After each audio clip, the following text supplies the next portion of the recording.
Good day to my indigenous Americans in America. I have to say this, we need to wake up. You know, we are fast asleep because we need to understand that all of these lies from the media in relation to the Nolan Wells case or any case involving black Americans, it's not for us. They know we won't believe it. They know we are not able to do anything about it, even if we did, like, because we don't believe it. We can't harm them collectively. Only thing we can do is protest, have public outrage, maybe even destroy our own neighborhood.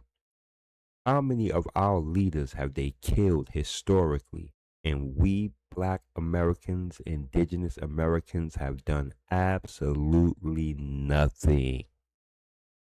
They're not afraid of the black outrage. And in fact, they laugh at us when we do it, when we protest, when we march. All of that stuff was put in place for us to look foolish. If it was going to do anything, they would not allow us to do it. All of these laws are for the European Americans. Protect their fragility, the idea of their supremacy, and the overall system of white supremacy. Hypothetically speaking, if a civil war breaks out between blacks and whites in America, they need as many Europeans on board as possible. They need the European Americans' belief as usual to support their wars abroad, to support the political class, the legal system, the financial system, and the overall oligarchy. If they lose the support of the people of their people, it will be anarchy, and this has been proven going back to Rome with bread and circuses. They know you Americans will assassinate, attack, really overthrow the government, not the indigenous Americans. So this is why, ladies and gentlemen, we have all of these games in the media. This is why we have all of these coons in the media.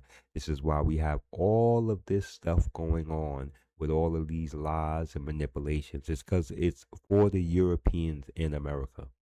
It is for the Europeans abroad to believe that, you know, we are like animals and we deserve the treatment that we get. It is only to justify their barbarity against us, their savageness.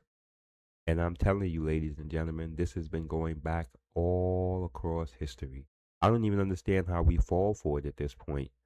Like, we enjoy going through this, sitting back here having public outrage. We got some of the best people deep diving into the Nolan Wells case, pulling up the facts, the sats, the data. What? What are we going to do about it besides get mad? You think that these boys are going to be prosecuted the full extent of the law? This is all intentional too. They want to gaslight the black community into starting a civil war because the Europeans do not want to launch the first strike. They want us to do it to ourselves so they can go, see, look at those ninjas. They deserve what we're going to do to them. Like, they justify every time they kill one of us, every time they torture one of us or treat us in an inhumane way. Ladies and gentlemen, I'm the Forsaken Truth, and thank you for your time. What's your name? Toby with an I.